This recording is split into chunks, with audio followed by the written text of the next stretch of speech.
En nuestro tiempo de entrevista, hoy vamos a charlar con Alfonso Caballero. Él es director del Instituto de Ciencias de Materiales de Sevilla, un centro mixto liderado por la Universidad Sevillana y el CSIC.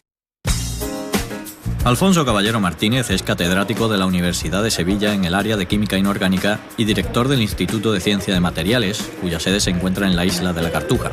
Doctor especializado en Química Inorgánica, realizó varias estancias de formación postdoctorales, 2 años en el Laboratorio de Radiación Sincrotrón de Orsay, en París, 1 año en el Lawrence Berkeley National Laboratory en Berkeley, California, y varias de menor duración en otros laboratorios del Reino Unido, de Italia y de Alemania. También es el responsable científico de un grupo de investigación dedicado al desarrollo de materiales catalíticos útiles para procesos energéticos y de mejora medioambiental, labor que compagina con la docencia, ya que imparte clases en los grados de Química y de Ingeniería de Materiales en la Universidad de Sevilla.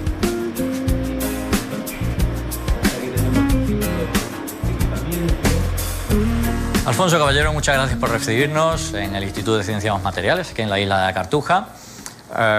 ¿Cómo se interesó primero por la química y luego ya por su rama, la química inorgánica? Bueno, pues mi relación con la química fue completamente circunstancial.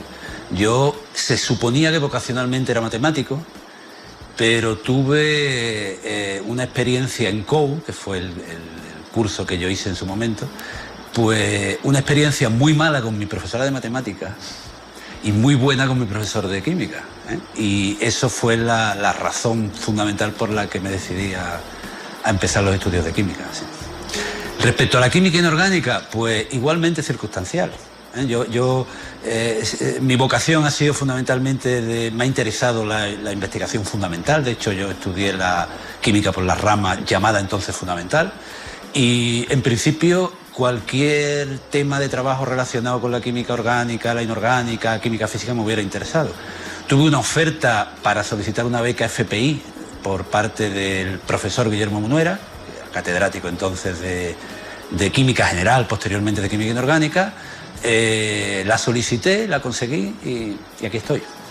En la actualidad es el director del sitio donde nos encontramos, del Instituto de Ciencias Materiales. ¿Qué proyectos se llevan a cabo aquí?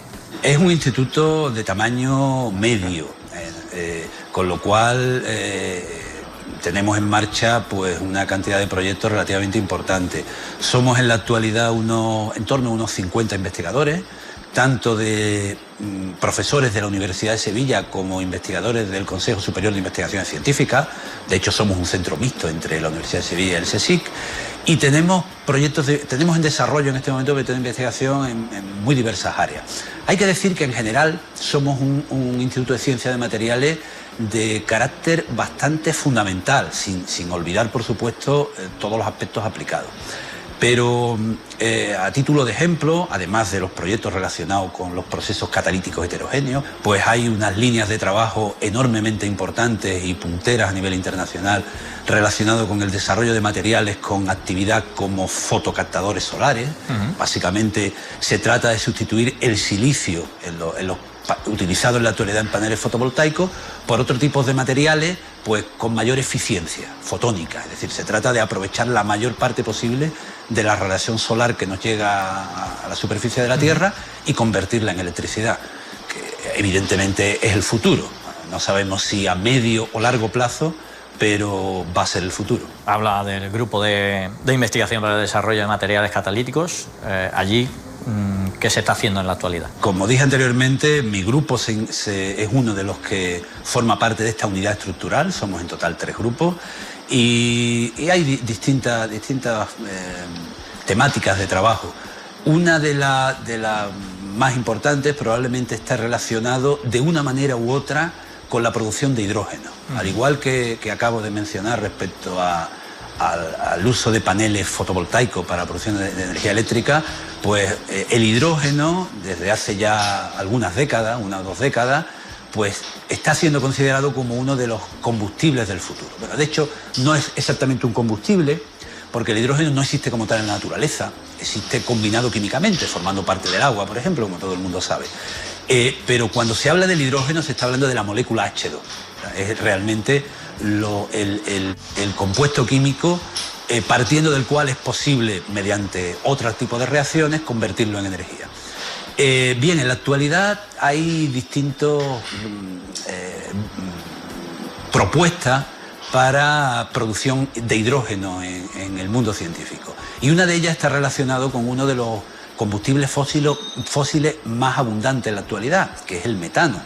Probablemente todos o casi todos han oído hablar de los procesos de fracking, del gas de esquisto, que se han desarrollado enormemente en la última década, muy recientemente, fundamentalmente en los Estados Unidos. De hecho, recuerdo, durante el año sabático en este año 2007 en Berkeley, recuerdo cómo en Estados Unidos ya se hablaba mucho de este proceso de fracking, mientras que en Europa prácticamente se conocía, pero bueno, las referencias eran mucho más escasas.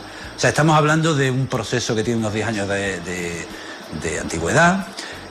Tiene muchos problemas desde el punto de vista medioambiental, que duda cabe, pero lo cierto es que está ahí y ha conseguido que la producción de metano, que es el componente básico del gas natural y del gas de esquisto también, en concreto en los Estados Unidos, sea incluso superior al consumo, de manera que digamos que estamos en una situación que no se sabe qué hacer con tanto metano. Una de las posibilidades es convertir este metano, valorizarlo, convirtiéndolo pues en otros productos químicos, por ejemplo hidrógeno. Hay un proceso químico conocido como steam reforming, reformado de vapor, que se viene usando desde hace muchos años en la industria para la producción de hidrógeno. Básicamente consiste en hacer reaccionar metano con agua para producir una mezcla de CO, monóxido de carbono e hidrógeno. Eso, como digo, un proceso industrial por el cual se producen pues muchos miles de toneladas de hidrógeno en el mundo. Tiene problemas fundamentalmente derivados del alto consumo energético, de que necesita catalizadores que se envenenan, es decir, se estropean, dejan de funcionar, hay que sustituirlos, y de lo que se trata en la actualidad es de, en la medida de lo posible, optimizar estos procesos químicos, conseguir obtener hidrógeno, pues consumiendo menos energía y de manera más eficiente. Y como digo, eso es una de las... En la unidad estructural de catálisis heterogénea de nuestro instituto, eso probablemente sea una de las actividades pues, a las que dedicamos más tiempo. Pues las metodologías concretas desde el punto de vista de las técnicas son muy variables, ¿verdad? Empezando desde el principio, desde la preparación de los materiales, pues utilizamos metodologías desde las más básicas, que son, por ejemplo, metodologías por vía húmeda típicas en cualquier laboratorio de química, básicamente mezclando producto A, producto B para obtener el producto C, hasta técnicas muy avanzadas, como por ejemplo la preparación de materiales en capa fina, utilizando técnicas de plasma o asistidas por bombardeo iónico en cámaras de ultra alto vacío. Eso es lo que se refiere a la preparación. Digamos, la segunda fase en nuestro trabajo suele ser la caracterización de esos materiales que hemos preparado por estas diferentes metodologías. Desde ese punto de vista utilizamos técnicas físico-químicas pues, muy diferentes. Por ejemplo, una de ellas importante en nuestro instituto es la técnica esta de espectroscopía de fotoelectrones de rayos X, la XPS, espectroscopías relacionadas con la radiación sincrotrón, que evidentemente no la realizamos aquí, la tenemos que realizar en fuentes de radiación sincrotrón, como puede ser el sincrotrón de Berkeley, el sincrotrón europeo de Grenoble, o incluso España, desde hace unos años ya, cuenta con una fuente de radiación sincrotrón propia que está en Barcelona, la fuente denominada ALBA, y a la cual solemos acudir distintos grupos del instituto pues con cierta frecuencia. Hablemos de nuevos materiales, que es un tema que siempre está de moda. En su rama, ¿cuál destacaría? ¿Cuál sería ese nuevo material que podría revolucionarlo todo? Bueno, eso evidentemente es un tema muy complicado. Yo, más que cuáles serán esos materiales, yo respondería cuáles serían los materiales que a mí me gustaría que se desarrollaran, ¿verdad? Que evolucionara desde el punto de vista tecnológico para que tuvieran una aplicación práctica. Pues centrándome en los que he ido mencionando a lo largo de esta conversación, pues se me ocurren dos. Uno de ellos, y los dos relacionados con energías alternativas, como no podía ser de otra manera. Y la fuente de energía alternativa por excelencia obviamente es el sol, ¿no? Que duda cabe. El día que consigamos ser plantas desde el punto de vista energético, yo creo que conseguiremos parte de la felicidad. Y en relación con lo que mencioné anteriormente se me ocurren dos. Uno, los materiales fotovoltaicos, las alternativas a los paneles de silicio que utilizamos en la actualidad, que como he mencionado tienen un nivel de eficiencia fotónica muy bajo, ¿no?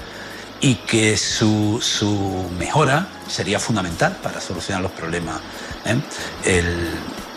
Eso por un lado. Y por otro lado, refiriéndonos a los materiales catalíticos que hemos mencionado anteriormente, si realmente fuéramos capaces de, utilizando la radiación solar, conseguir romper la molécula de agua y obtener hidrógeno como vector de energía, para posteriormente utilizarlo y obtener energía, el proceso de obtención de hidrógeno a partir del agua es un proceso limpio, porque solo se obtiene oxígeno como subproducto. Pero hay que darse cuenta también que una vez que tenemos el hidrógeno, el utilizarlo como fuente de energía implica a su vez combinarlo con oxígeno, con lo cual el subproducto es agua. Sería la fuente de energía perfecta. Un ciclo sin fin. Claro, y abundante, ¿no? Tiene problemas el hidrógeno, que es otro probablemente de los retos que tienen los materiales en la actualidad. El hidrógeno, como todo el mundo sabe, es un gas, además es un gas muy peligroso, en el sentido de que en determinadas condiciones de presión y temperatura, pues incluso puede llegar a arder espontáneamente. Todo el mundo probablemente recuerda la imagen del Zeppelin, ¿verdad?, de la época de la Alemania de principio del siglo, ardiendo. Es decir, uno de los grandes retos para el uso del hidrógeno es su transporte y almacenamiento. Almacenarlo como gas no es viable, porque un depósito habitual en un vehículo motor, por ejemplo, de 60 o 70 litros, pues almacenando hidrógeno en estado gaseoso, eso no da para mucho. De manera que de alguna manera o de otra hay que almacenarlo en estado condensado. Hay en desarrollo materiales de tipo hidruro y otros, donde el objetivo, y de alguna manera ya hay materiales que lo consiguen, es conseguir almacenar este gas hidrógeno, este compuesto químico hidrógeno, o este elemento en este caso, no sería un compuesto químico, pues con densidades próximas a la materia condensada, sea sólidos o lo que sería hidrógeno sólido, hidrógeno líquido. Y por supuesto que ese material donde tenemos almacenado el hidrógeno fuera inerte, es decir, no ardiera espontáneamente, claro, o de manera fácil. Eso, el día que se consiga, pues supondría un avance enorme desde el punto de vista de los materiales, pero también desde el punto de vista energético, medioambiental, etcétera, etcétera. Económico, por supuesto. Hacer hidrógeno sólido y seguro. Sería un poco el... Podría ser un resumen, efectivamente.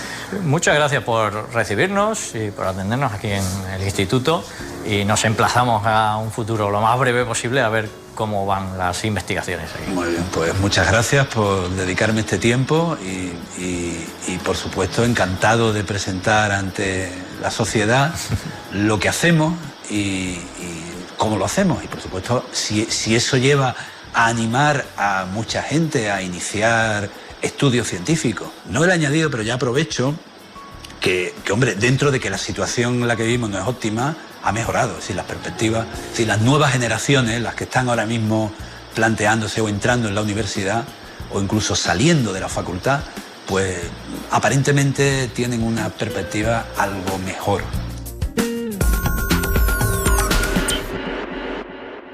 Los